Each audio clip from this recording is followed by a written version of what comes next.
Et il a ajouté ceci. J'insiste pour dire que nous n'accepterons pas que soient organisées dans notre pays des élections hors la loi. Mais Christian, lorsque le parti au pouvoir est hors la loi, lorsque le président de la République est en situation délicate et manifeste d'incompatibilité constitutionnelle, c'est quel type d'élection qu'on organise? Vous voyez Oui, bien mais c'est quel type qu'on est... d'élection qu'on organise? Vous avez bien fait d'ailleurs de vous poser cette question, Clément Mirassa. Et moi, je vous retourne la question parce qu'elle est récurrente. Tout le monde est en train de se poser la même question. Vous en êtes probablement conscient. Quelle opportunité de prendre part à l'élection présidentielle de mars 2026? Alors, Christian, tu me fais sourire. Nous n'avons, quand je dis nous, le Rassemblement des forces du changement, nous n'avons pas encore annoncé. Encore, Christian, il faut se baser sur notre histoire, mais avec les conséquences qu'il faut assumer. Pourquoi je le dis? Pourquoi je dis ceci? J'ai présidé la commission électorale de la plateforme, des plateformes FROCA de IDC en janvier 2016. Et que lorsque j'ai présidé cette commission, nous avons pris une décision qui était de dire, quelles que soient les conditions qu'on nous présente pour aller à l'élection, nous allons y aller. Et c'est comme ça que nous avons eu plusieurs candidats, parmi lesquels Claudine Munari, Pascal Tsatima Biala, André Okombi Salissa et puis Jean-Marie Michel Moukoko. Tu connais la conséquence. Nous avons donné la démonstration de ce que les résultats qui étaient communiqués n'étaient pas les résultats sortis des urnes. À ce niveau-là, je vais ouvrir une petite parenthèse parce que généralement, on vous accuse, vous, de l'opposition, de ne pas pouvoir trouver un seul candidat pour faire face au PCT. Et après, je me posais la question, est-ce que réellement le problème se pose au niveau d'une candidature unique ou bien au niveau de l'organisation des élections présidentielles, c'est-à-dire la transparence? Parce qu'il a été démontré, et vous l'avez rappelé, en 2016, il y avait plusieurs candidats de l'opposition. Ils étaient très nombreux. Mais ils ont gagné. Denis Sassou Nguesso était perdant. Bon, après, on sait ce qui s'est passé. Et aujourd'hui, le débat revient de la candidature unique de l'opposition. Et ma question est de savoir si le problème se trouve au niveau de la multitude des candidatures ou bien au niveau de l'organisation de l'élection, c'est-à-dire une organisation qui n'est pas transparente, qui n'est pas démocratique, où celui qui organise les élections peut tripoter ou tripatouiller, comme on dirait, les résultats. Non, merci bien pour ta question, Christian. Le problème se situe beaucoup plus au niveau de l'organisation. Tu dis bien qu'en 2016, nous avions 5 candidats. Quand je dis nous, l'opposition. Il y avait Claudine Ménari, Pascal Tsatima Biala, André Kombi Salissa, Guibris Parfait Kolela et Jean-Marie Michel Mouko. Et tu as vu les résultats qu'on a eus. Moi, j'ai essayé de travailler sur Point Noir, par exemple, où j'ai vu que Jean-Marie Michel Moukoko avait pratiquement euh, plus de 100 000 voix, alors que le président Sassou approchait les 30 millions. Il y avait un écart très remarquable, etc. Maintenant, quand vous avez une structure comme le ministère de l'Intérieur et vous constatez, c'est pour ça qu'on ne veut pas le pouvoir actuel, qui se battait sous le président Pascal Issouba pour la mise en place d'une commission électorale nationale véritablement indépendante, qui s'était même écrié en disant que un démocrate sincère ne peut pas avoir peur d'une commission nationale électorale véritablement indépendante. Mais aujourd'hui, ils n'en veulent pas. On vous accuse, vous, de l'opposition, de ne pas pouvoir trouver un seul candidat pour faire face au PCT. Et après, je me posais la question, est-ce que réellement le problème se pose au niveau d'une candidature unique ou bien au niveau de l'organisation des élections présidentielles, c'est-à-dire la transparence? Parce qu'il a été démontré, et vous l'avez rappelé, en 2016, il y avait plusieurs candidats de l'opposition. Ils étaient très nombreux. Mais ils ont gagné. Denis Sassou Nguesso était perdant. Bon, après, on sait ce qui s'est passé.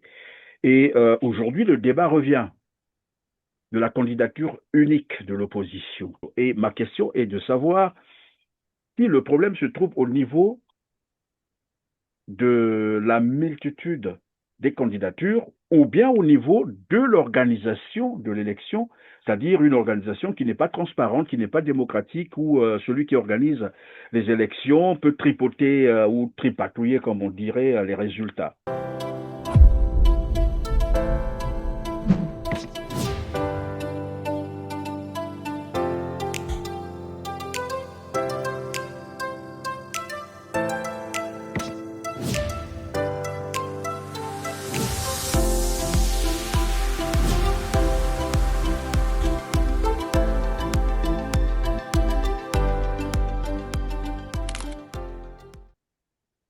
Bonjour Clément Mirassa. Bonjour Christian, c'est toujours un plaisir de me retrouver avec toi dans le cadre de l'émission Droit des Savoirs. Très heureux de vous retrouver sur R7, président du Rassemblement des forces du changement RFC. Nous allons décrypter l'actualité congolaise, marquée, comme vous le savez, par une crise multidimensionnelle et la fièvre de l'élection présidentielle 2 mars 2026. Mais avant de continuer, je vous propose de suivre cet extrait de discours d'Anatole Coliné Makosso. C'était à l'occasion, bien sûr, du congrès fédéral du PCT, département de Pointe-Noire, dont il est le commissaire du département et chef de la délégation nationale. Suivez. Oui, mes chers camarades, nous avons confiance en l'homme des temps difficiles, en l'homme des grands défis. Avec lui, nous ferons des exploits. Ainsi, face à nos adversaires et détracteurs, je voudrais nous inviter à méditer ces exhortations, encore d'actualité, que nous tenons du très vénéré camarade président du comité central. La première exhortation est cette parole que lui-même tient de Jules Claretie, ce romancier dramaturge français qui disait, je cite, « Tout homme qui dirige, qui fait quelque chose, a contre lui ceux qui voudraient faire la même chose, ceux qui font précisément le contraire, et surtout la grande armée des gens d'autant plus sévères qu'ils ne font rien du tout. » Fin de citation. Et la seconde exhortation est celle formulée en 1990 par lui-même, le très vénéré camarade président du comité central du parti, qui s'exprimait en ces termes, je cite, « En ces temps de crise, vous observerez toujours des phénomènes d'intoxication, de désinformation et de provocation. Quand vous vous trouverez en face de ces éléments qui ne connaissent que l'accusation gratuite et qui promettent monts et merveilles, posez-vous des questions aussi simples que celles de savoir ce qu'ils sont réellement dans leur vie, ce qu'ils ont déjà fait et ce qu'ils font. Comment ils gèrent leur propre vie et leur travail. Et 9 fois sur 10, vous constaterez qu'ils ne sont guère mieux. Fin de citation. C'est sur ces exhortations de notre très vénéré camarade président du comité central que je déclare clos les travaux du congrès fédéral du Parti congolais du travail de Pointe-Noire.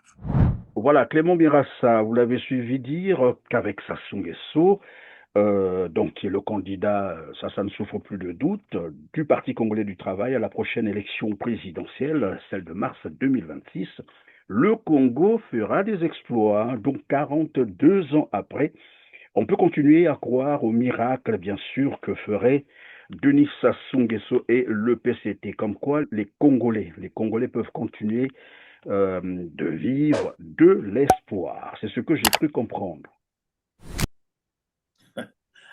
Merci Christian. Mais j'aurais souhaité solliciter ton indulgence pour que tu fasses passer également, que tu retrouves et que tu fasses passer l'élément de Gilbert Ondongo à Brazzaville.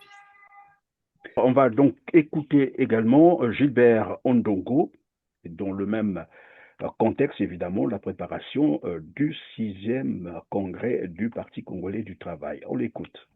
Si les forces du changement et les autres partis n'ont rien fait pendant qu'ils étaient au pouvoir, ce n'est pas tant parce qu'ils avaient voulu ne rien faire, c'est plutôt à cause des difficultés inhérentes à la gestion d'un pays. Elles s'étaient révélées insurmontables par eux. Ceux qui aujourd'hui sont des donneurs de leçons sur les réseaux sociaux ne feront guère mieux. Si par grand malheur, pour le peuple congolais, ils gagnent les élections et accèdent au pouvoir. De toutes les façons, rassurez-vous, ils ne gagneront jamais face à nous. Jamais. Ils ne gagneront jamais face à nous, tout simplement parce qu'ils n'ont aucune base politique. Internet ne vote pas.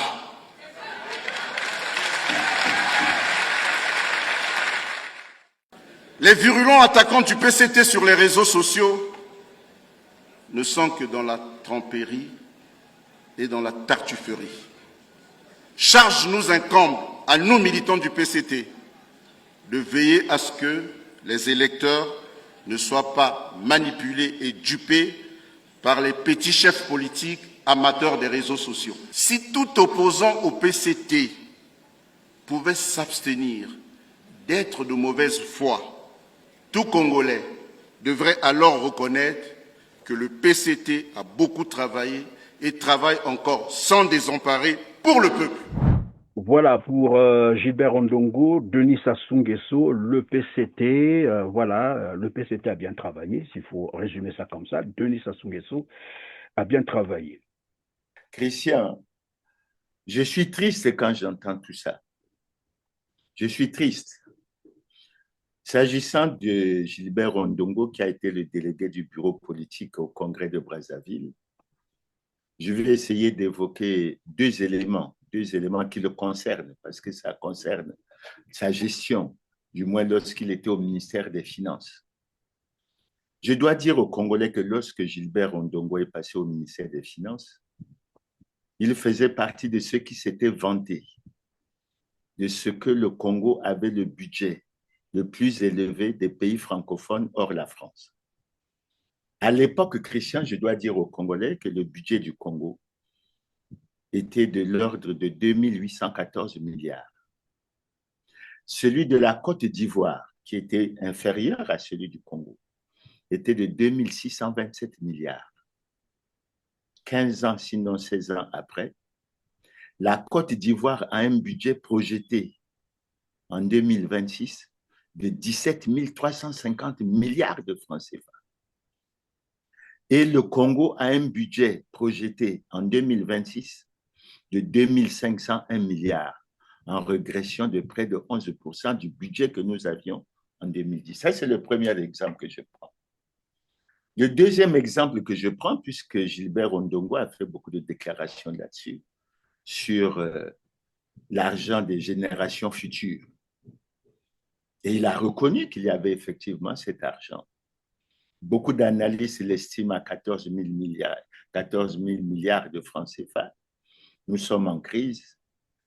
Et le président Denis Sassou Nguesso, qui le 12 août 2006, avait fait une déclaration pour dire que cet argent était déposé dans un compte de stabilisation à la Banque centrale. Aucun franc ne serait retiré de ce compte sans la moindre loi rectificative des finances. Et aujourd'hui, où sont les 14 000 milliards? Alors, je le dis parce que lorsque les frères, les compatriotes du PCT passent avec beaucoup d'arrogance pour se moquer des Congolais, et j'ai entendu Gilbert Ondongo, c'est la même chose pour Anatole Koliné-Makosso, dire que le PCT travaille bien, le président Denis Sassou Nguesso travaille bien. Après avoir conduit le Congo à la ruine, il faut dire que le PCT et le président Denis Sassou Nguesso ont conduit le pays à la ruine. Et moi, j'aimerais me référer. Oui, mais pardon, lorsque vous parlez de la ruine, est-ce qu'on peut illustrer cela, c'est-à-dire des éléments d'appréciation pour ceux qui nous suivent et qui ne sont pas tous forcément des Congolais? De quoi parlez-vous concrètement? À quoi faites-vous allusion? 67, je dis, on a fêté le 67e anniversaire de la proclamation de la République. Il n'y a pas d'eau, il n'y a pas de courant. Aujourd'hui, le Congo est pratiquement en état de cessation de paiement.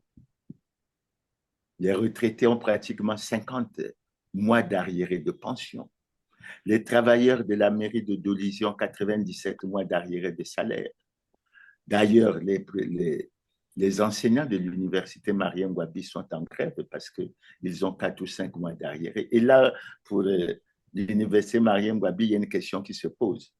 Pourquoi l'université Marien Ngouabi a des problèmes alors que l'université Denis Sassou Nguesso n'a jamais eu de problème ni d'arriérés de salaire, ni de non-paiement des heures de vacances? Pourquoi cette injustice entre deux structures qui ont le même objectif, qui ont le même rôle et qui devraient être traitées de la même façon? Et D'ailleurs, ensuite, pendant que vous êtes en train d'égrener votre chapelet, il faut aussi peut-être signaler qu'il y a des enseignants communautaires qui viennent de menacer d'aller encore en grève parce qu'ils sont pas payés. Voilà. Et donc, c'est une situation presque tout le générale. Il y a la monde, grogne partout dans la fonction publique.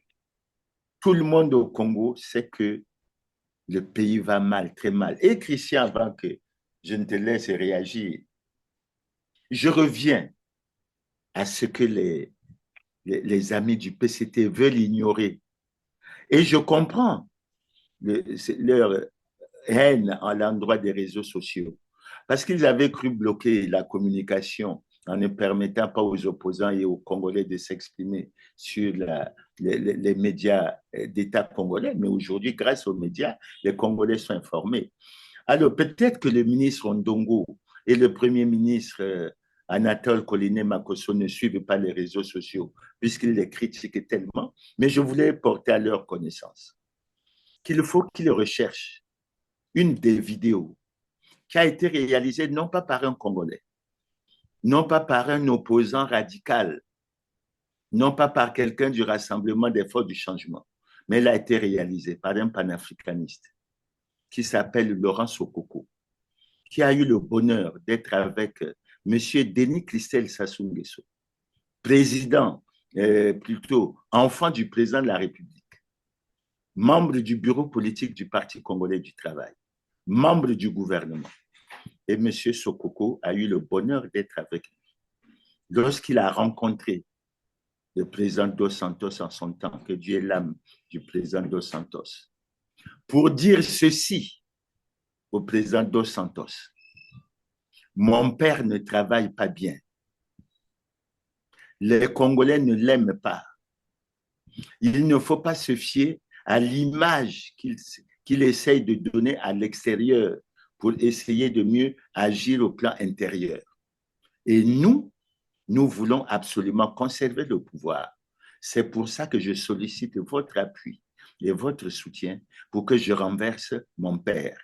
Alors, c'est pour ça, quand je me base sur l'article 25 qui nous accorde la liberté d'expression, je pose la question à Gilbert Ondongo et je pose la question à Anatole Koliné Makosso.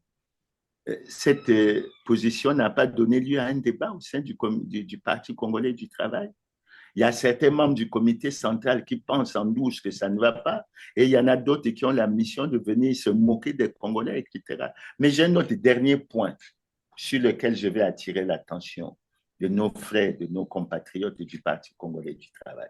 Parce que je crois que devant la misère et la souffrance des Congolais, on ne peut pas se permettre d'avoir ce comportement. Maintenant, puisqu'ils disent qu'ils travaillent bien, que le bilan est positif, allons sur un créneau sur lequel ils n'aiment pas qu'on avance. Et je vais commencer. Christian, il y a eu 353 disparus du beach. Il y a eu un procès. Et le procès a établi qu'il y a eu des victimes sans auteur. Il y a eu une mission des Nations Unies qui est venue dans ce pays, qui a recommandé au gouvernement de poursuivre les enquêtes jusqu'à l'établissement des responsabilités pénales et individuelles. Où en sommes-nous avec des gouvernants qui travaillent si bien?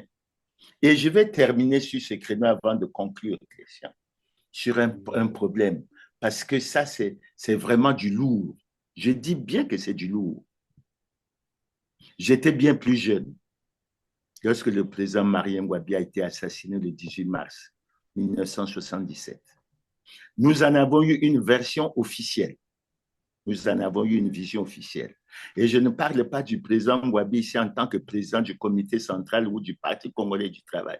Je parle du président Marien Ngouabi en tant que président de la République du Congo, chef de l'État, qui a été assassiné un jour à 14h30. Christian, il y a eu beaucoup de choses qui se sont dites. Il semble qu'il y a des procès qui ont eu lieu. Mais en 91, plusieurs années après, quand nous arrivons à la conférence nationale souveraine, je souhaiterais que les Congolais suivent ce témoignage du défunt docteur Okuka Bemba, qui révèle aux Congolais qu'en fait, notre président a eu la carotide coupée. Et que lorsqu'on a la carotide coupée, en moins de 2 minutes, les 6 litres de vin que nous avons dans notre corps sont complètement vidés. Alors, je pose la question à ces amis du comité du Parti congolais du travail, puisqu'ils vont au Congrès, parce que tout ça, au-delà des apparences, ça pèse sur leur conscience. N'ont-ils pas eu la même réaction que moi en me disant que, en voyant le témoignage du docteur Kouka Bemba, en me rappelant de la version officielle qu'il y a quelque chose qui ne va pas? Est-ce qu'il ne serait pas normal, eux qui sont au pouvoir depuis autant d'années, qu'une enquête soit menée pour que ceux qui pensent comme moi, à savoir que la vérité sur la mort du président Ouattara, c'est encore un mystère?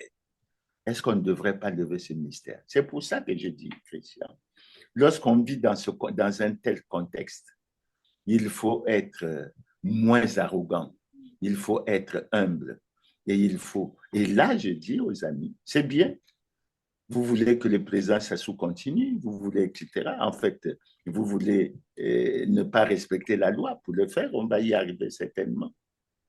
Mais régler Ou tous ce ces n'est problèmes. peut-être pas parce qu'ils veulent que Denis Sassou Nguesso demeure au pouvoir, mais simplement parce que Sassou Nguesso est revenu au pouvoir pour y rester éternellement. La vérité, c'est ça. Quelqu'un disait même ici, mais pourquoi est-ce qu'il ne prendrait pas ou n'intégrerait pas dans sa constitution une présidence à vie? C'est beaucoup mieux que de soumettre les Congolais tout le temps à des élections, j'allais dire, factices, qui après terminent toujours par des violences comme on le connaît. Alors tout à l'heure, nous étions en train de parler de la situation, oui. Avant que tu ne me poses une autre question, tu as soulevé un problème extrêmement important.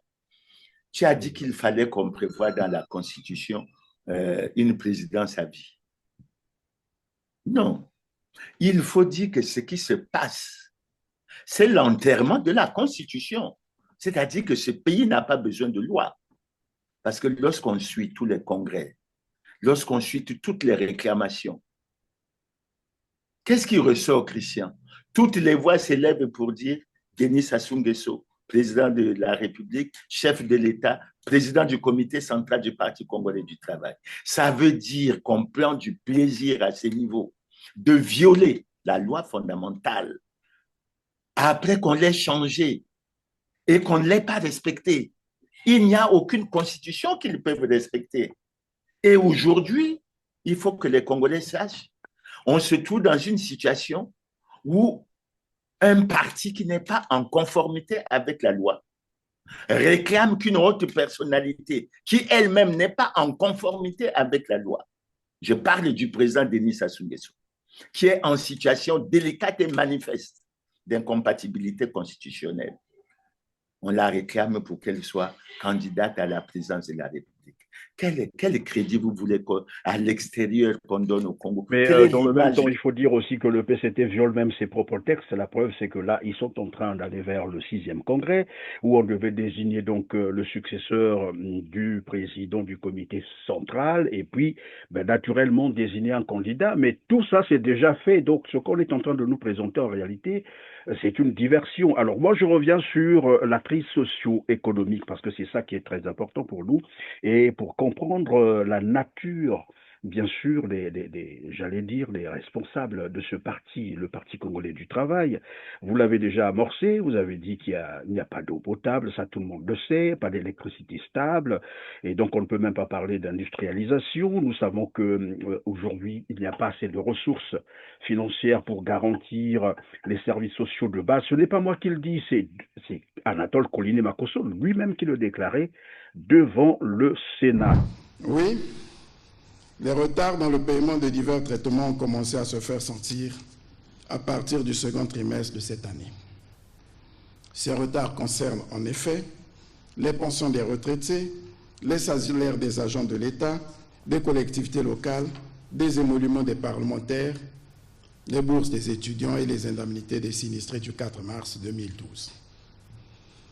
À cela, il faut ajouter certains autres sinistres qui attendent d'être gérés. Et bien entendu, il faut ajouter les émoluments des membres du gouvernement, de leurs collaborateurs et des collaborateurs de la présidence de la République. Pour qu'on n'ait pas à penser que la situation ne concerne qu'une catégorie de personnes, ou particulièrement les parlementaires ou les autres catégories sociales. Non. Tout ceci s'explique par une insuffisance de la trésorerie de l'État parce que, comme je l'ai rappelé, nous tenons à sortir notre pays de la dette pour recouvrer nos marges budgétaires. Et cela a été confirmé par son ministre des Finances qui disait que le Congo n'avait plus assez de ressources financières, même pour financer l'avenir. Notre pays traverse réelle situation de crise.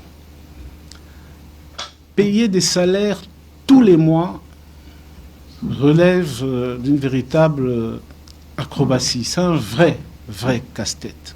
Faire face à nos obligations internationales tous les mois, c'est un vrai casse-tête. Financer notre avenir, c'est un vrai casse-tête. J'insiste, notre avenir, l'avenir de nos enfants. C'est ce qu'il disait. Et lorsqu'on essaie de prendre tout ça en compte, les hôpitaux sont devenus ce qu'ils sont.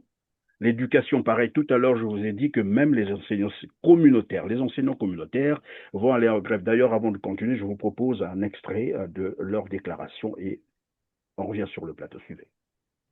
Ils sont en grève depuis le 13 novembre 2025. Ces enseignants communautaires du préscolaire, primaire, collège, lycée et de l'alphabétisation signent et décident du maintien de leur grève pendant que s'annoncent les compositions du premier trimestre. Tous les enseignants communautaires sont invités à l'observation de cette grève sans condition ni délai, jusqu'à ce que le gouvernement va manifester la volonté de prendre à bras le corps notre cahier de charges contenu dans la dite déclaration, en proposant un plan d'intégration de l'ensemble des enseignants communautaires au moyen d'un protocole d'accord et en garantissant sans défaillir la paie régulière, mensuelle ou trimestrielle de la bourse des enseignants communautaires. Ce n'est que dans ces conditions que la grève pourrait être levée. Le réseau national des enseignants communautaires a, au terme de cette assemblée générale tenue le 6 décembre, mis en garde toutes les administrations scolaires qui fragilisent cette grève. La grève est un droit et aujourd'hui, c'est l'unique moyen approprié que nous puissions user pour faire appel à l'attention du président de la République, car il est à notre avis l'homme idéal qui puisse instruire le gouvernement à apporter les solutions appropriées à nos réclamations, c'est-à-dire l'intégration massive et la paix dans un bref délai d'un trimestre de bourse devant les 8 mois impayés dans lesquels nous peinons à vivre. Sur ce, les directeurs départementaux, les inspecteurs coordonnateurs, les chefs d'établissement, pour ne citer que ceux-là, sont appelés à respecter les droits des enseignants communautaires, car certains directeurs départementaux ont jusqu'à présent abusé de leur pouvoir pour menacer les enseignants communautaires qui sont en grève, bondissant les menaces de retrait d'emploi du temps, de suspension de bourse et de radiation pure et simple de ces enseignants. Certains de ces enseignants exercent depuis plus d'une dizaine d'années sans être recrutés. Bien voilà, Clément Mirasta. Et vous disiez aussi que les agents, vous avez rappelé, les agents de la mairie de Dolisie qui accusent 97 mois d'arriérés, 2 salaires impayés. Réunis en assemblée générale extraordinaire le 16 octobre 2025, ces agents municipaux de Dolisie, qui cumulent 97 mois de salaire impayé, menacent d'observer une grève sans service minimum au terme du délai de préavis si leurs revendications ne sont pas prises en compte. Mais les secrétaires généraux doivent rester chez eux parce que trop c'est trop. On est fatigué. Nous souffrons.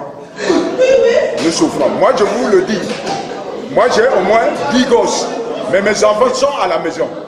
Pas de cahier. Vous êtes sûr que nous allons continuer comme ça?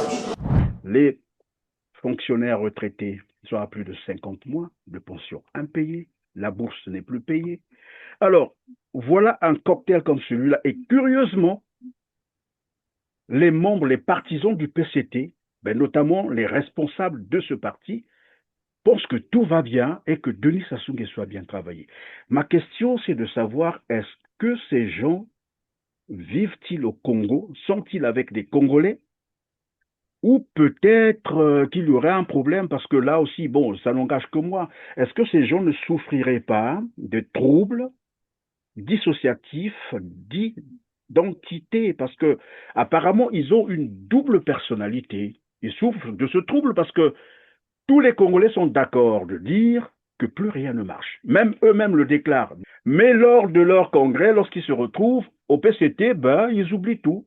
Tout va bien. Et tout ce que vous dénoncez, tout ce qu'on vient de rappeler, c'est une vue de l'esprit. C'est un peu, voilà, on a trouvé d'ailleurs le bouc émissaire.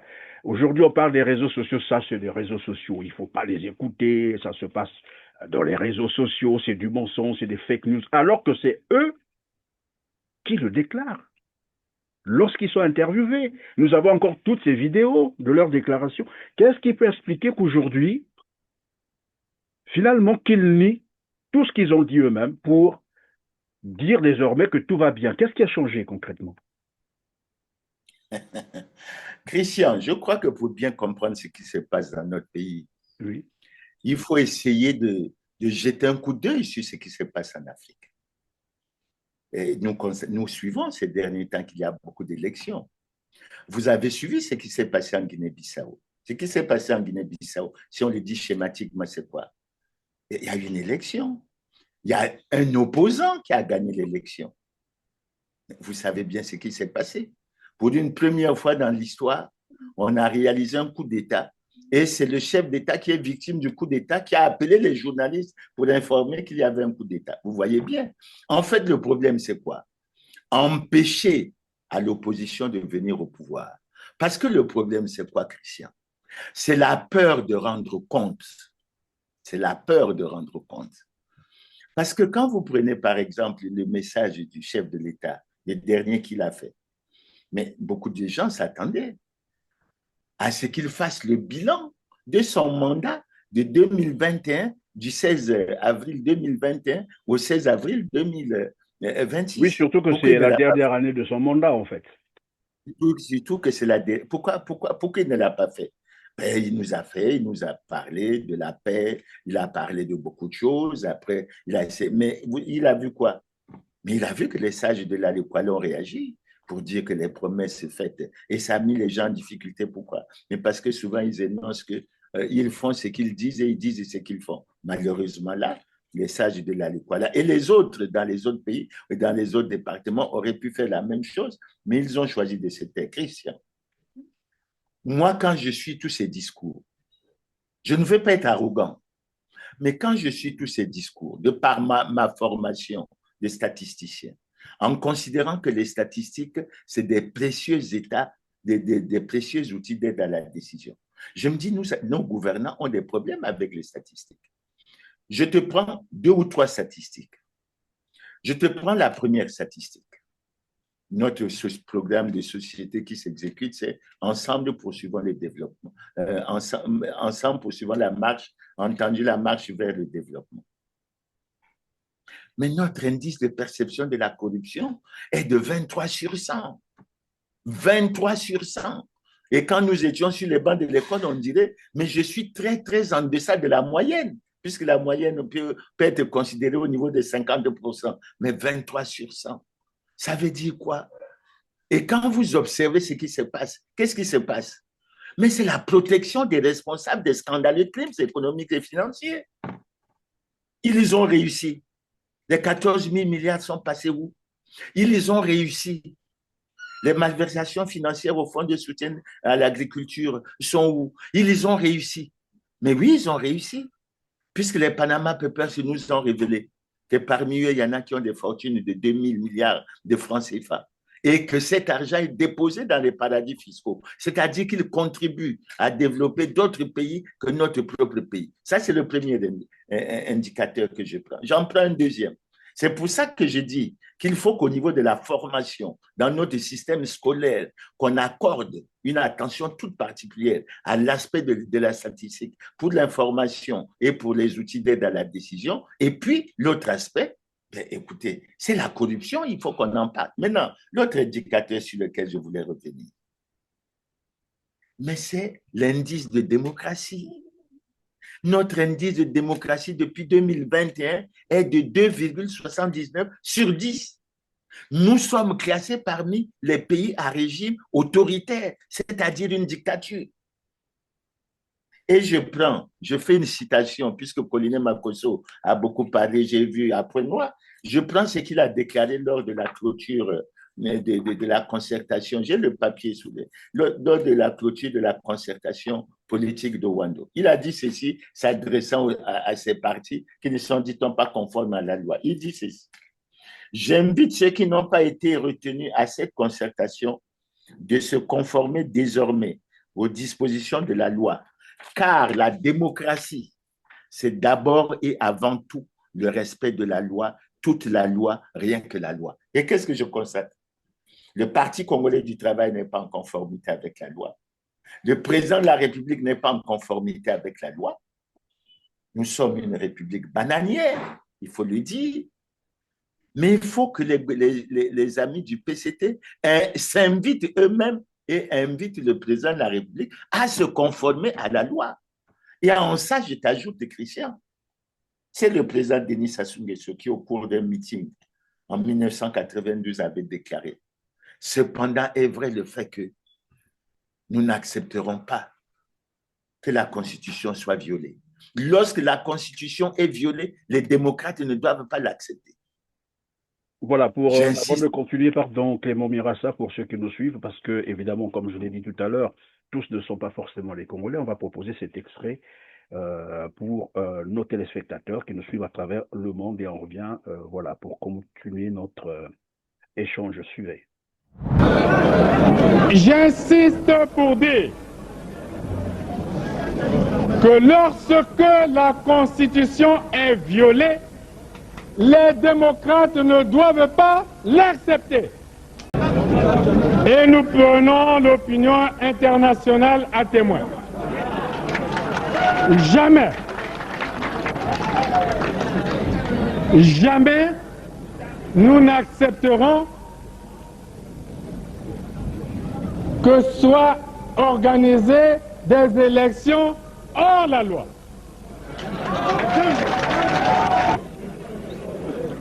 Là aussi, nous prenons l'opinion internationale à témoin. Je crois que tous les responsables de ce pays doivent penser aux intérêts du peuple, à la paix et à l'unité nationale. Partout ailleurs en Afrique où les dirigeants se sont permis de méprise sur ces questions, ces dirigeants ont plongé leur peuple dans les drames que nous connaissons. Voilà, donc vous rappelez là les propos de Denis. Alors donc je disais, voilà. Il a ajouté ceci. J'insiste pour dire que nous n'accepterons pas que soient organisées dans notre pays des élections hors la loi. Mais Christian, lorsque le parti au pouvoir est hors la loi, lorsque le président de la République est en situation délicate et manifeste d'incompatibilité constitutionnelle, c'est quel type d'élection qu'on organise? Vous voyez bien. Oui, mais c'est quel type d'élection qu'on organise? Vous avez bien fait d'ailleurs de vous poser cette question, Clément Mirassa. Et moi, je vous retourne la question parce qu'elle est récurrente. Tout le monde est en train de se poser la même question. Vous en êtes probablement conscient. Quelle opportunité de prendre part à l'élection présidentielle de mars 2026? Alors, Christian, tu me fais sourire. Nous n'avons, quand je dis nous, le Rassemblement des forces du changement, nous n'avons pas encore annoncé. Encore, Christian, il faut se baser sur notre histoire, mais avec les conséquences qu'il faut assumer. Pourquoi je le dis? Pourquoi je dis ceci? J'ai présidé la commission électorale de la plateforme, des plateformes FROCAD et IDC en janvier 2016. Et que lorsque j'ai présidé cette commission, nous avons pris une décision qui était de dire, quelles que soient les conditions qu'on nous présente pour aller à l'élection, nous allons y aller. Et c'est comme ça que nous avons eu plusieurs candidats, parmi lesquels Claudine Munari, Pascal Tsatima Biala, André Okombi Salissa et puis Jean-Marie Michel Moukoko. Tu connais la conséquence. Nous avons donné la démonstration de ce que les résultats qui étaient communiqués n'étaient pas les résultats sortis des urnes. Et je crois que tout le monde en a été convaincu. À ce niveau-là, je vais ouvrir une petite parenthèse, parce que généralement, on vous accuse, vous, de l'opposition, de ne pas pouvoir trouver un seul candidat pour faire face au PCT. Et après, je me posais la question, est-ce que réellement le problème se pose au niveau d'une candidature unique ou bien au niveau de l'organisation des élections présidentielles, c'est-à-dire la transparence? Parce qu'il a été démontré, et vous l'avez rappelé, en 2016, il y avait plusieurs candidats de l'opposition. Ils étaient très nombreux, mais ils ont gagné. Denis Sassou Nguesso était perdant. Bon, après, on sait ce qui s'est passé. Et aujourd'hui, le débat revient de la candidature unique de l'opposition. Et ma question est de savoir si le problème se trouve au niveau de la multitude des candidatures ou bien au niveau de l'organisation de l'élection, c'est-à-dire une organisation qui n'est pas transparente, qui n'est pas démocratique, où celui qui organise les élections peut tripoter ou tripatouiller, comme on dirait, les résultats. Non, merci bien pour ta question, Christian. Le problème se situe beaucoup plus au niveau de l'organisation. Tu dis bien qu'en 2016, nous avions 5 candidats. Quand je dis nous, l'opposition. Il y avait Claudine Munari, Pascal Tsatima Biala, André Okombi Salissa, Guy Brice Parfait Kolela et Jean-Marie Michel Moukoko. Et tu as vu les résultats qu'on a eus. Moi, j'ai essayé de travailler sur Point Noir, par exemple, où j'ai vu que Jean-Marie Michel Moukoko avait pratiquement plus de 100 000 voix, alors que le président Sassou approchait les 30 000. Donc, il y avait un écart très remarquable, etc. Maintenant, quand vous avez une structure comme le ministère de l'Intérieur, et vous constatez, c'est pour ça qu'on ne veut pas le pouvoir actuel, qui se battait sous le président Pascal Lissouba pour la mise en place d'une commission électorale nationale véritablement indépendante, qui s'était même écrié en disant qu'un démocrate sincère ne peut pas avoir peur d'une commission nationale électorale véritablement indépendante, mais aujourd'hui, ils n'en veulent pas. L'essentiel des opérations préparatoires est fait par le ministère de l'Intérieur à travers la DGAE, la Direction générale de l'administration électorale, etc. Et quand j'ajoute à ça cet arrêté 1726/MID/CAB du 30 juin 2025, à travers lequel on a reconnu des partis qui ne sont pas conformes à la loi, ça veut dire que vous avez toute la situation. Aujourd'hui, ce qui se passe en Guinée-Bissau, c'est quoi? Mais en Guinée-Bissau, le président de la République a eu en face de lui une commission nationale électorale qui est véritablement indépendante, qui n'a pas cédé aux pressions pour aller aux manipulations et à l'instrumentalisation d'un certain nombre de données. Fin des fins, qu'est-ce qui s'est passé? Bon, un curieux coup d'État qui a bloqué le processus électoral, qui était fini. Il a bricolé un coup d'État et c'est lui qui appelle pour dire qu'il y a un coup d'État, c'était juste parce qu'il ne voulait pas passer la main. Donc, oui, c'est au niveau du système d'organisation. Et il faut reconnaître, Christian, je te prends un exemple simple. On a affiché, dit-on, les résultats de la révision des listes électorales. Mais les gouvernants savent que cette opération ne permet pas d'avoir la maîtrise du corps électoral, ne permet pas d'avoir la bonne tenue du fichier électoral. Mais pourquoi ils le font? Mais parce qu'ils sont dans une dynamique. Ils sont dans une dynamique, pourquoi? Mais parce qu'ils ne veulent pas aller à l'établissement des cartes biométriques avec photo pour l'élection. Alors qu'à Ouando, en 2022, ils avaient dit que la carte biométrique n'aurait pas cours à Ouando, mais que pour l'élection présidentielle, on aurait la carte biométrique. Expliquez pourquoi il n'y a pas de carte biométrique. Et quand on affiche, quand on prend la méthode de révision des listes électorales, mais le ministre de l'Intérieur sait que ça a chopé à la concertation de Madingou, parce que justement les opposants, à l'époque, Pascal Tchatima Biala, Guy Brice Parfait, Kolela Claudine Munari, n'ont pas accédé à cette démarche et avaient estimé qu'il fallait aller à un recensement administratif spécial, ce que le gouvernement n'avait pas accepté. Donc voilà, on est dans une situation où, mais il y a un problème d'organisation. Clément Mirassa, si j'ai bien compris, pardon, Clément Mirassa, si j'ai bien compris, ceux qui pensent que c'est un problème de candidature unique se trompent. En fait, c'est une erreur que de croire qu'il suffit d'avoir un candidat unique pour affronter la machine PCT qui triche tout le temps. Pourquoi je dis tricher? Ça aussi, c'est démontrable, ce n'est pas moi qui le dis. Je ne sais pas si les Congolais se rappellent, je crois que nous avons évidemment cette image, on va vous la proposer, c'est une vidéo où Pierre Ngolo lui-même reconnaît que Denis Sassou Nguesso avait perdu à Pointe-Noire, à Brazzaville, à Dolisie, Kayi, partout là, Denis Sassou Nguesso avait perdu. Et donc, il a gagné l'élection de 2016 dans voilà, les villages, les recoins. Or, lorsqu'on sait qu'au Congo-Brazzaville, selon les statistiques, la population est concentrée dans les grandes villes. Lorsque vous avez perdu Brazzaville et Pointe-Noire, vous ne pouvez pas gagner une élection présidentielle. On l'écoute et on revient sur le plateau. La tendance à penser que l'élection n'est crédible que là où Denis Sassou Nguesso a été battu. Et que là où il a pris le dessus sur les adversaires, c'est le fruit de la manipulation, ça c'est grossier. C'est grossier. Et ce n'est pas objectif de présenter ainsi la situation. Pourquoi il n'y a pas de scandale là où Denis Sassou Nguesso a été battu?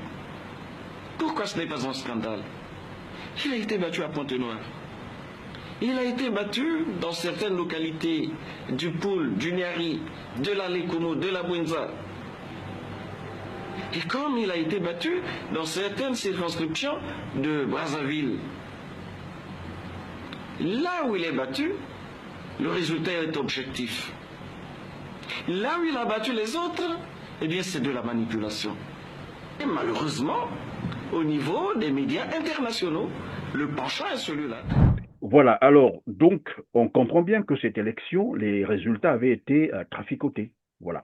Et donc, c'est la question qui se pose aujourd'hui pour ceux qui pensent que c'est un problème de candidature unique. Et non, je ne crois pas que ce soit un problème de candidature. Encore que c'est un schéma possible que les opposants peuvent se retrouver pour définir, etc. Mais ce n'est pas un problème, c'est un problème d'organisation. C'est le système d'organisation qui ne permet pas cela. Et je crois que regardez ce qui s'est passé au Gabon en 2023. Vous voyez bien ce qui s'est passé.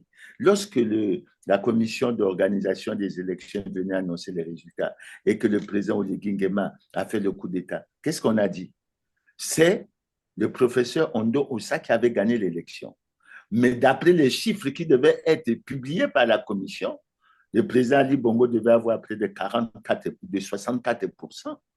Et le professeur Ondo, ça qui était censé être le vainqueur, était placé au niveau de 34%. Donc, vous voyez bien que c'est le système d'organisation qui finit par manipuler les chiffres et qui finit par faire apparaître un système qui perd-gagne. Et c'est celui qui a perdu qui est proclamé, mais on a même l'arrogance de lui attribuer le double pratiquement de ce qui revient aux gagnants. Donc, vous voyez bien que c'est ça. Alors, mais maintenant qu'on est face à cette réalité au Congo, Brazzaville, je vous ai rappelé d'entre deux jeux que nous sommes à quelques 4 mois seulement qui restent, nous sommes déjà en décembre. Puis, voilà, les délais sont respectés, ça sera en mars 2026. Alors, vous ne vous êtes pas encore prononcé pour cette élection, vous l'avez dit, parce que vous exigez des préalables, et parmi ces préalables, vous venez d'évoquer les cartes biométriques. Alors, j'ai bien l'impression que le PCT n'entend pas ça de cette oreille. Comment allez-vous vous y prendre, puisque le temps aussi avance? Bon, nous avons toujours clamé que nous voulons agir de façon démocratique. de façon démocratique et donc nous ne sommes pas dans la violence. Le PCT avance, mais le PCT aussi a des obstacles malgré tout. Parce que ce qui est en train de se passer au PCT, les Congolais ne s'en rendent pas compte.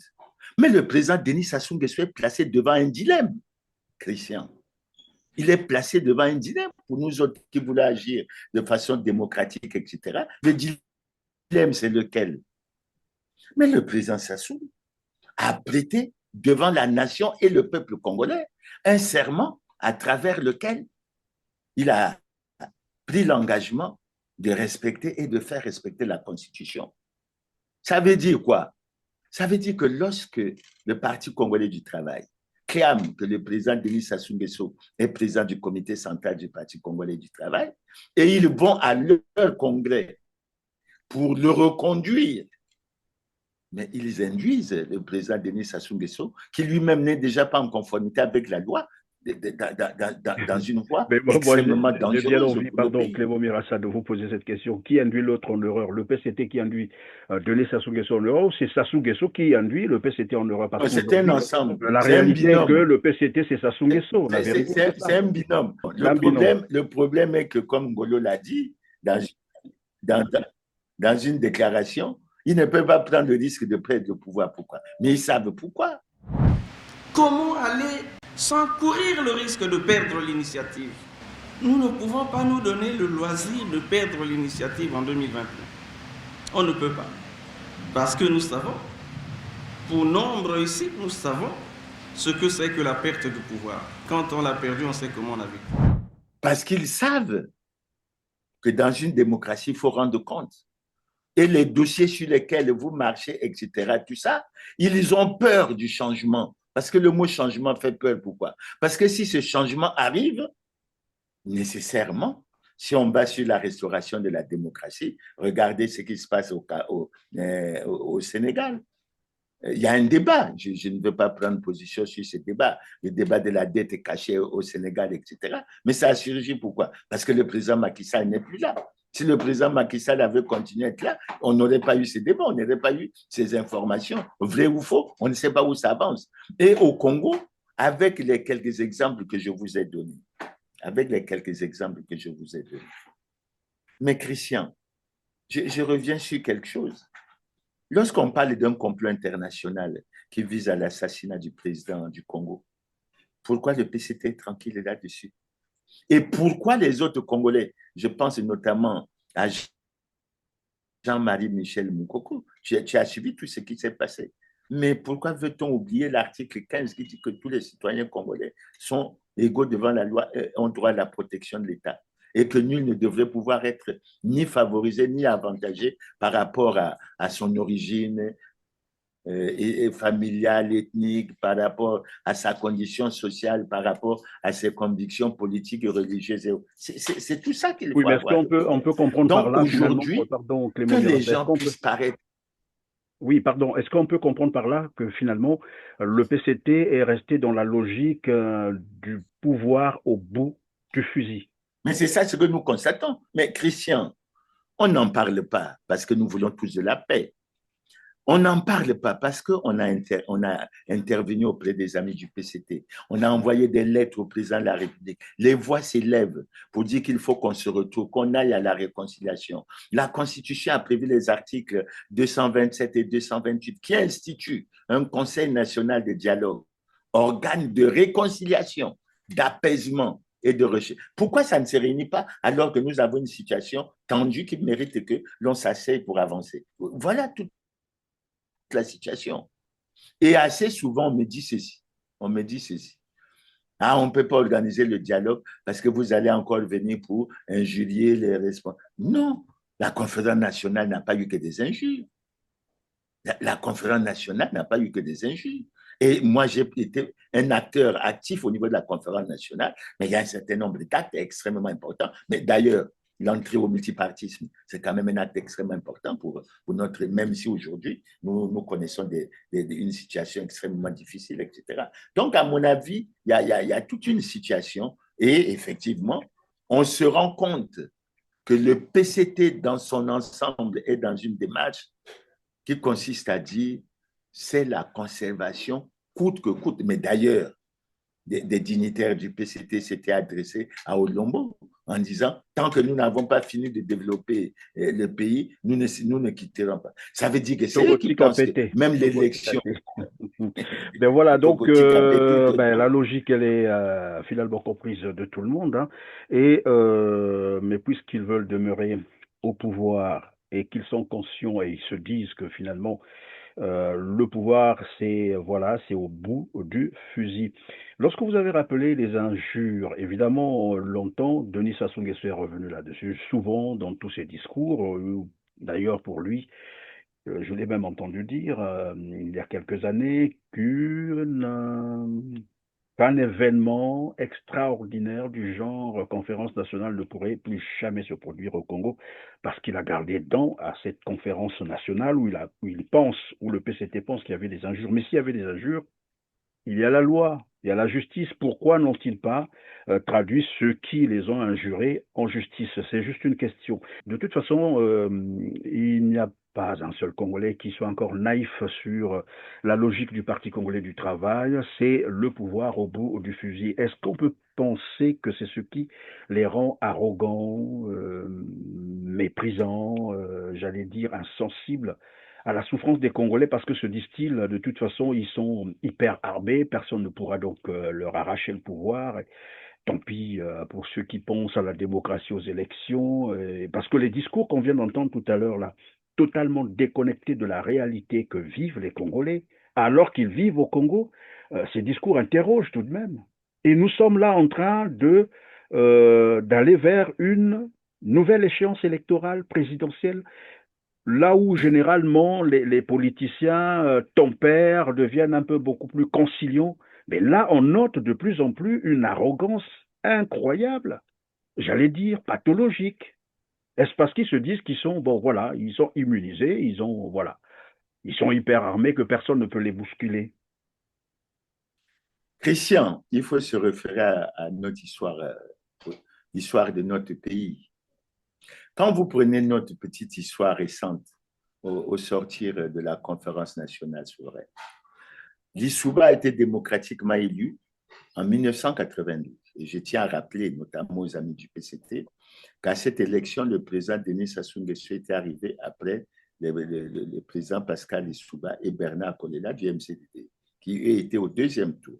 Donc, évidemment, ils peuvent certainement être heureux d'avoir, semble-t-il, fait un bond qui leur permet de gagner l'élection en 80 dès le premier tour, etc., alors que la réalité en 92 est celle-là.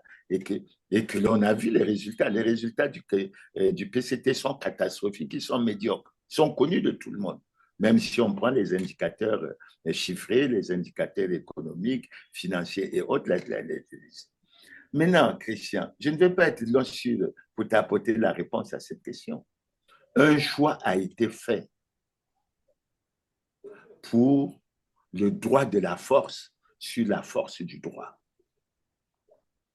Et je pense que les dirigeants du PCT comptent sur ce choix, tout simplement en se basant sur le fait qu'ils considèrent que la force publique qui doit être apolitique leur est acquise. Parce que rien que le fait de dire que les gens ne sont pas en conformité avec la loi, ça devrait poser des problèmes au niveau du respect des lois et règlements de la République par la force publique. Mais nous sommes dans un système, et je crois que c'est véritablement... C'est un choix qui a été clairement fait. Et Christian, je te rappelle, c'est un analyste français, Dénessé, je crois, Éric Dénessé, qui a révélé que la guerre du 5 juin 1997 aura fait près de 400 000 morts. Quand je l'ai dit, les gens se sont attaqués à moi pour dire que le chiffre est trop important. Je leur ai dit, donnez celui que vous l'avez. Ce n'est pas moi qui ai fabriqué ce chiffre, c'est Dénessé qui l'a donné. Moi, je ne connais pas les chiffres. Si vous pensez que c'est moi, donnez le chiffre que vous avez pour contredire. Donc, oui, mais pendant que vous le dites, pour toujours, dans le même sens, il y a François-Xavier Verschaere, j'espère qu'ils le connaissent, qui avait déclaré, il l'a dit, c'était au cours d'une conférence de presse, que les massacres qui ont eu lieu au Congo ont dépassé ce qui s'est passé au Kosovo, au Timor oriental. entre décembre 98 et décembre 99, il y a eu au Congo-Brazzaville plus de massacres, plus de morts, plus de viols systématiques, plusieurs dizaines de milliers, qu'il n'y en a eu au Kosovo, en Tchétchénie et à Timor-Est réunis dans la même période. Regardez la manière dont on a couvert ces trois événements et la manière dont on a couvert le Congo-Brazzaville, rien du tout. Et comme quoi, il y a eu vraiment des massacres au Congo. Il y a eu beaucoup de morts au Congo. Et puisque vous rappelez tout à l'heure Eric Dionissé, je vais proposer cet extrait pour ceux qui nous suivent. Peut-être que désormais, ils pourront donc tenir. Suivez. Il y a un autre point que je voudrais évoquer, c'est que nous avons eu dans les années 90, dans une ancienne colonie française, le Congo, une guerre civile qui a fait 400 000 morts sur 4 millions d'habitants, c'est-à-dire 10% de la population. On n'en parle pas non plus. Voilà, et donc vous êtes en train de rappeler là, cette violence ou ces violences, et nous l'avons aussi remarqué dans son discours du 28 novembre 2025, donc sa dernière, son dernier discours, le message sur l'état de la nation, où il s'est concentré beaucoup plus sur les événements tragiques qu'a connu le Congo, alors qu'on attendait, comme vous l'avez dit, qu'il fasse un bilan, qu'il présente son bilan, donc le bilan de son mandat qui touche à la fin. Plutôt, il est allé se réfugier dans ce qu'il sait faire, dans ce qu'il maîtrise le mieux, la violence, comme pour vous intimider encore, pour vous dire si vous osez encore. Non, mais Christian, pas au niveau de l'intimidation que tu prends avec un certain état d'esprit. Non, il faut reconnaître, quand je parlais du Pascal Lissouba, qui a été élu, mais c'est qu'il faut constater. Quelle a été la fin de Pascal Lissouba? Il est parti en exil, il en est même mort. En 2016, Jean-Marie Michel Moukoko, André Okombi Salissa, quel est leur sort? Ils sont en prison.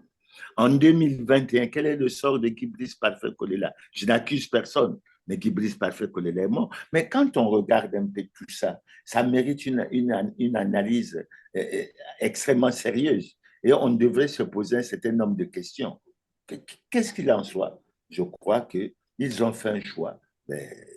Ils pensent être les plus forts, ils sont les plus forts. Et vous, moi je reviens donc sur ma question. Vous, au niveau du RFC, le Rassemblement des Forces du Changement, conscient de tout cela?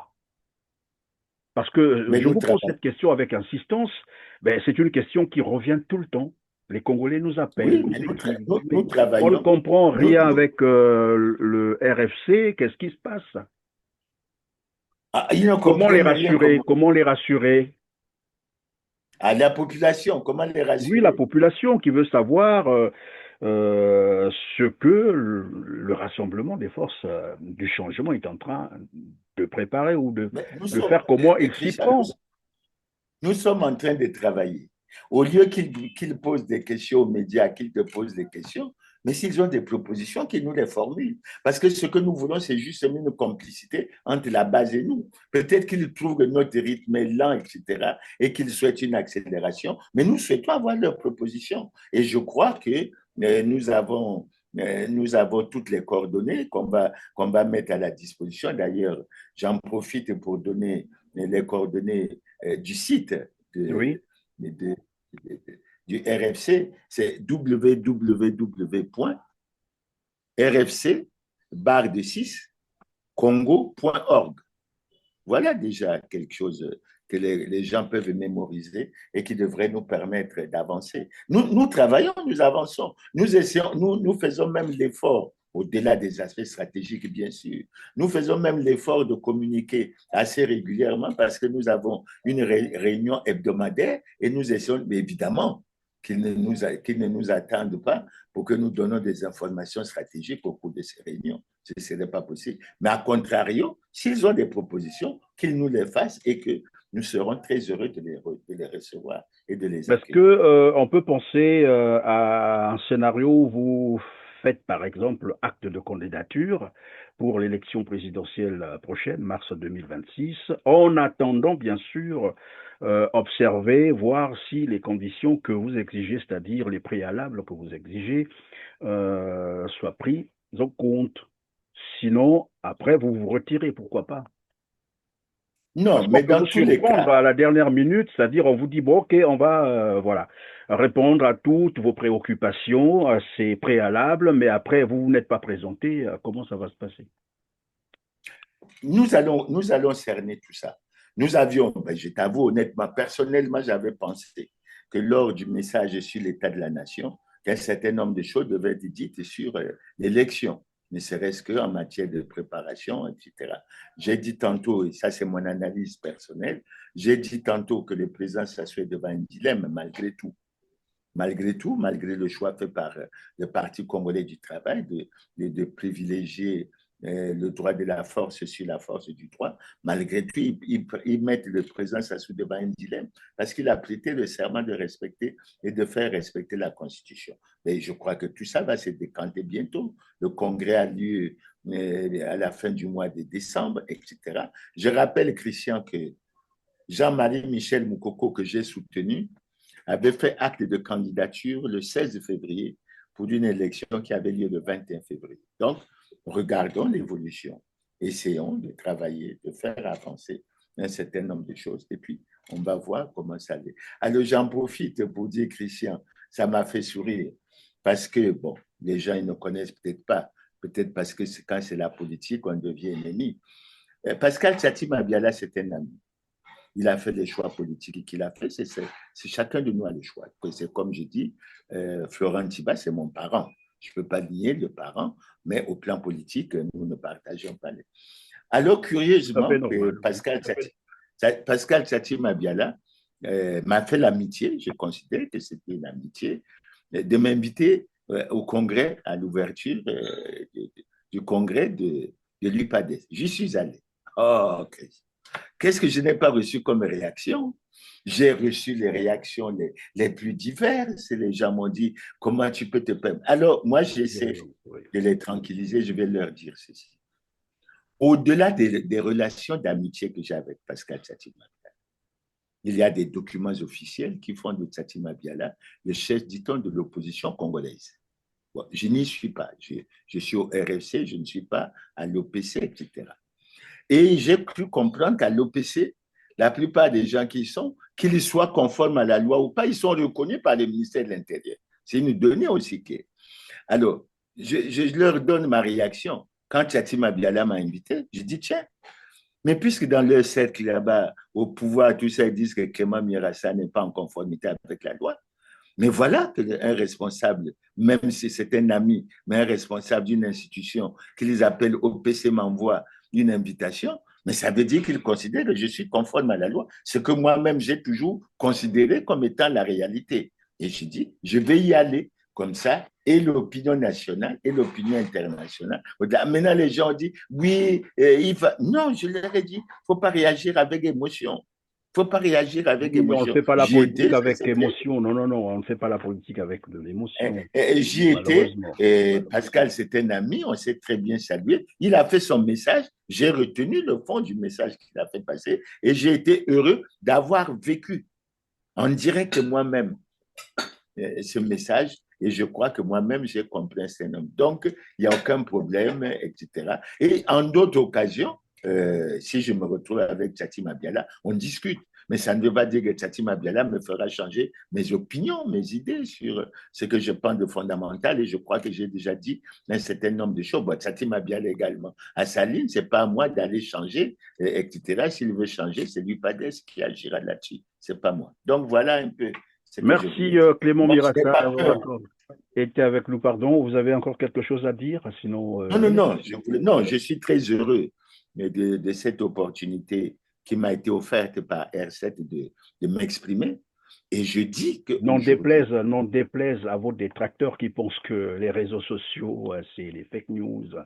Voilà, ils ont trouvé le coupable idéal, ce sont les réseaux sociaux qui les emmerdent, voilà, avec des fausses informations. Non, mais les réseaux sociaux nous ont permis de faire prendre conscience aux Congolais de beaucoup de problèmes. Ce qui nous est interdit par les médias d'État congolais. Parce que si on avait compté sur eux, évidemment, les Congolais seraient restés dans la nébuleuse. Et je crois que les gouvernants congolais regrettent l'existence des réseaux sociaux. S'ils pouvaient chercher à les supprimer, je crois qu'ils le feraient. Non, Il ne faut pas trop les provoquer, sinon ils vont couper les réseaux sociaux. Hein. Ils sont capables de le faire. Au-delà de tout, Christian, nous suivons tout ce qui se passe. Et je continue à dire que le Congo va mal, très mal. Et ce qui se passe au Congo est extrêmement grave. Pourquoi? Vous avez un parti au pouvoir, plus de 40 ans au pouvoir, qui n'est pas en conformité avec la loi et qui appelle le président de la République, qui a prêté le serment de respecter et de faire respecter la Constitution, qui est malheureusement en situation délicate et manifeste d'incompatibilité constitutionnelle, mais ce parti réclame la candidature du président Denis Sassou Nguesso à l'élection présidentielle. Mais je crois que le président Denis Sassou Nguesso est le seul à décider de ça. C'est à lui de choisir. S'il choisit le droit de la force ou la force du droit, les Congolais apprécieront. Mais nous suivons la situation et nous la trouvons extrêmement préoccupante. Merci encore une fois. Merci Clément Mirassa. Je rappelle que vous êtes président du Rassemblement des forces du changement, président du PSDC, ancien ministre du Commerce, ancien ministre du Développement industriel. Ça a été encore un plaisir de vous avoir eu sur notre plateau. Mesdames, Messieurs, vous avez compris que c'est la fin de cette émission. Comme d'habitude, cliquez sur le petit pouce en l'air juste en bas de la vidéo, partagez et dites-nous en commentaire ce que vous en pensez. Sur ce, on se retrouve très prochainement. Merci et merci de votre fidélité.